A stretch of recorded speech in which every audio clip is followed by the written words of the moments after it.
नमस्कार दोस्तों, मैं हूं आपका दोस्त संपत लोहार। एक और नए वीडियो के साथ, नई जानकारी के साथ। मित्रों, यदि अभी तक आपने हमारे चैनल को सब्सक्राइब नहीं किया है तो आज ही हमारे चैनल को सब्सक्राइब करें और बेल आइकन दबाएं ताकि आपके पास धर्म, आध्यात्म, संस्कृति की हमारे मोटिवेशनल लेक्चर, हास्य कविताएं और योग की जानकारी शीघ्रता से और सबसे पहले पहुंच सके। दोस्तों, आज धर्म, अध्यात्म और संस्कृति में हम चर्चा करेंगे भगवान जगन्नाथ की रथ यात्रा से जुड़ी हुई कुछ खास बातों के बारे में। भगवान जगन्नाथ की रथ यात्रा कब निकलती है और इस रथ यात्रा में जो रथ होते हैं उनकी क्या विशेषता है। आज के इस वीडियो में हम उन रथों की विशेषताओं के बारे में आपको बताना चाहेंगे जो भगवान जगन्नाथ की रथ यात्रा में निकलते हैं। हमारा यहाँ जैसे हम बोलते हैं 4 धाम हैं, द्वारिका, पुरी, रामेश्वर, बद्रीनाथ धाम।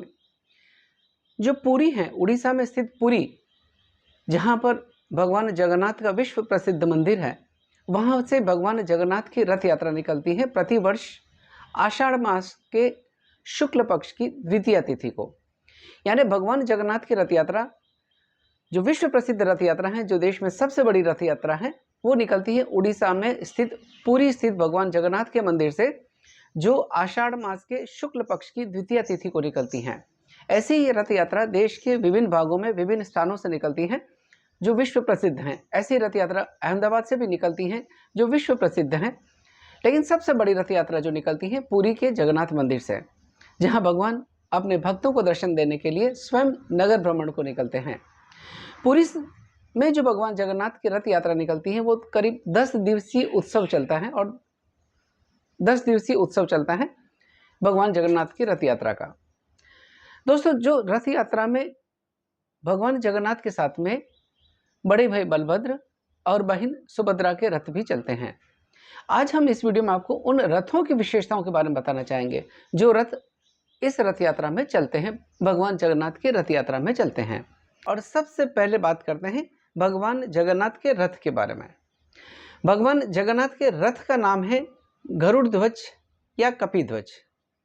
इस रथ में कुल 16 पहिए होते हैं और जो लकड़ी का प्रयोग किया जाता है, लकड़ी के टुकड़ों का प्रयोग किया जाता है, उनकी संख्या होती है 832। रथ की जो ऊंचाई है वो होती है करीब 45 फीट, यानी 13.5 मीटर के करीब रथ की ऊंचाई होती है। और रथ पर लाल और पीले रंग के कपड़े का प्रयोग किया जाता है और उस कपड़े की लंबाई होती है करीब 1100 मीटर। इस तरह से जो रथ है उसके 16 पहिए हैं और 16 पहिए और रथ की ऊंचाई है करीब 13.5 मीटर, 45 फीट के करीब रथ की ऊंचाई होती है। और रथ को जिस रस्सी से खींचा जाता है उस रस्सी का नाम है शंखचूड़। जिस रस्सी से रथ को खींचा जाता है उस रस्सी का नाम है शंखचूड़। वो एक प्रकार के नाग का नाम है। इसी तरह से रथ के ऊपर जो 2 द्वारपाल होते हैं भगवान जगन्नाथ के रथ पर, उनके नाम है जय और विजय। जगन्नाथ भगवान के रथ के ऊपर भगवान जगन्नाथ के साथ में अन्य सहायक देवतागण भी साथ में चलते हैं। जिस रस्सी से रथ को खींचा जाता है उस रस्सी का नाम है शंखचूड़। वो एक प्रकार के नाग का नाम है। इसी तरह से रथ के ऊपर जो 2 द्वारपाल होते हैं भगवान जगन्नाथ के रथ पर, उनके नाम है जय और विजय। जगन्नाथ भगवान के रथ के ऊपर भगवान जगन्नाथ के साथ में अन्य सहायक देवतागण भी साथ में चलते हैं और उनके साथ में 7 ऋषि भी रथ पर होते हैं। भगवान जगन्नाथ के रथ पर जो सहायक देवतागण चलते हैं उनमें मुख्य नाम है जैसे वराह है, गोवर्धन, कृष्ण, नारायण इत्यादि नाम है। इस तरह से सहायक देवतागण भी इनके साथ में चलते हैं। भगवान जगन्नाथ के रथ के जो सारथी हैं, रथ के ऊपर ध्वजा चलती हैं, उस ध्वजा का नाम है त्रैलोक्य मोहिनी।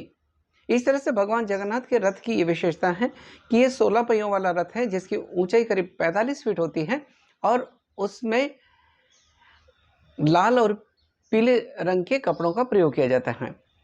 इसके अलावा एक और बात है, इस रथ के जो रक्षक हैं वो हैं गरुड़, और जो रथ को खींचने के लिए घोड़ों का प्रयोग किया, जो घोड़े होते हैं वो सफ़ेद रंग के 4 घोड़े इसमें हैं।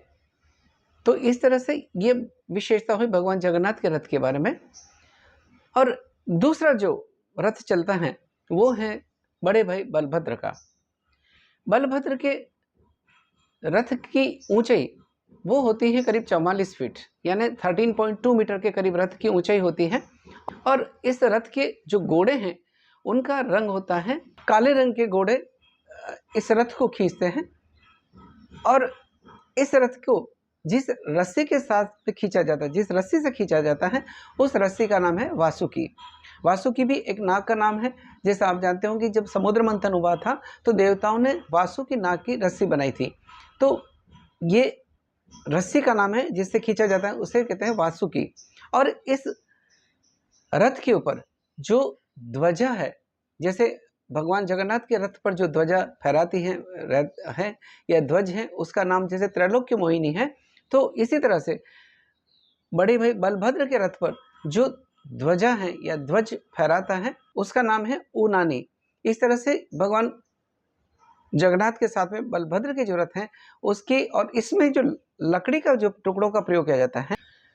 दूसरा रथ जो चलता है वो होता है बड़े भाई बलभद्र का, और इस रथ की ऊंचाई होती है करीब 44 फीट, यानी 13.2 मीटर ऊंचा यह रथ होता है।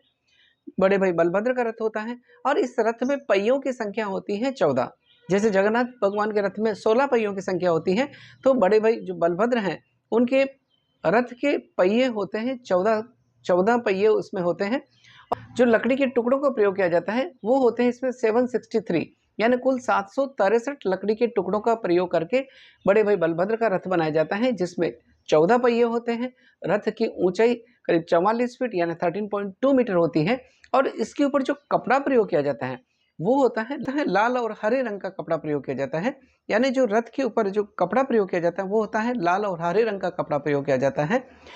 इसके और साथ में विशेषता और है कि इस रथ के ऊपर जो द्वारपाल के रूप में 2 रक्षक लगे होते हैं या 2 द्वारपाल होते हैं, जिनके नाम है नंद और सुनंद। इन्हीं के साथ में बड़े भाई बलभद्र के साथ में अन्य सहायक देवता भी चलते हैं, जैसे गणेश हैं, कार्तिक हैं, इस तरह के सहायक देवता भी इस रथ पर होते हैं।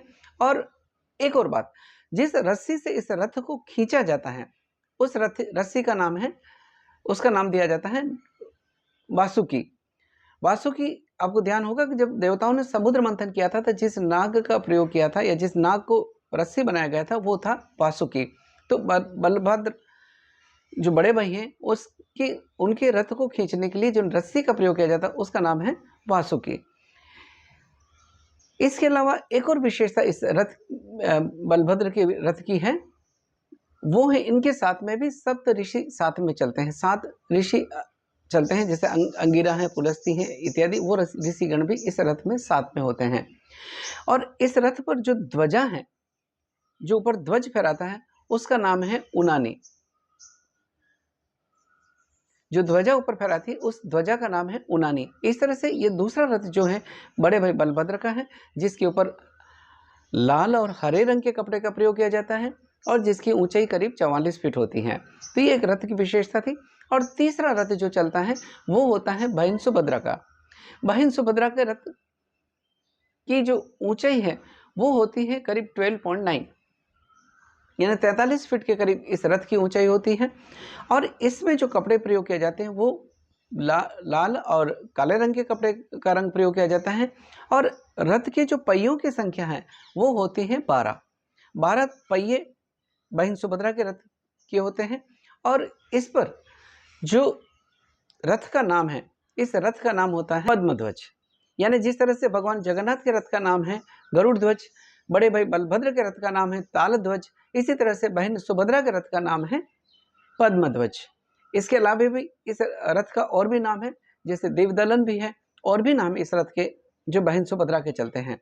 इस रथ पर जो 4 घोड़े इस रथ को खींचते हैं और उन घोड़ों का रंग होता है लाल रंग के घोड़े इस रथ को खींचते हैं, जो बहन सुभद्रा के रथ को है वो लाल रंग के घोड़े इस रथ को खींचते हैं। जो द्वारपाल इस बहन सुभद्रा के रथ पर होते हैं उनका नाम है गंगा और जमुना। एक और बात इस रथ के साथ में जुड़ी हुई है, इस रथ में जो लकड़ी के टुकड़ों का प्रयोग किया जाता है, जो लकड़ी के टुकड़े इस रथ में बनाने में प्रयोग किए जाते हैं उनकी संख्या होती है 593। इस तरह से बहन सुभद्रा के रथ के 12 पहियों वाला रथ है जिसकी ऊंचाई करीब 43 फीट है और इसमें लकड़ी के 593 टुकड़ों का प्रयोग करके बनाया जाता है। और बहन सुभद्रा के रथ पर जो ध्वजा है उसका नाम है नंदबिका। इस तरह से बहन सुभद्रा के रथ क्या है, बड़े भाई बलभद्र का रथ क्या है और भगवान जगन्नाथ के रथ की क्या विशेषता है वो हमने बताने की कोशिश करी। और दोस्तों जब भगवान जगन्नाथ की रथ यात्रा निकलती है तो सबसे पहले आगे जो रथ होता है, सबसे आगे रथ होता है वो बड़े भाई बलभद्र का होता है, उसके बाद बीच में बहन सुभद्रा का रथ होता है और पीछे सबसे आखिर में भगवान जगन्नाथ का रथ होता है। इस तरह से भगवान जगन्नाथ की जो रथ यात्रा है आषाढ़ी मास के शुक्ल पक्ष की द्वितीया को निकलती है। जगन्नाथ रथ यात्रा दिवस के रूप में भी इसको जाना जाता है और देश के विभिन्न हिस्सों में बड़े उत्साह और उमंग के साथ में, उल्लास के साथ में, धार्मिक भावनाओं के साथ में रथ यात्रा निकाली जाती है। और ऐसे माना जाता है कि जो इस रथ यात्रा में शामिल होता है या जिसे इसको शामिल होने का अवसर मिलता है उसे 100 यज्ञों के बराबर पुण्य की प्राप्ति होती है।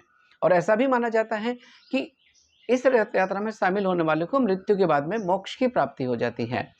तो ये हमारी धार्मिक मान्यता पर आधारित है, ये हमारी आस्था पर आधारित है और ये हमारी सदियों से चली आ रही परंपरा पर आधारित है।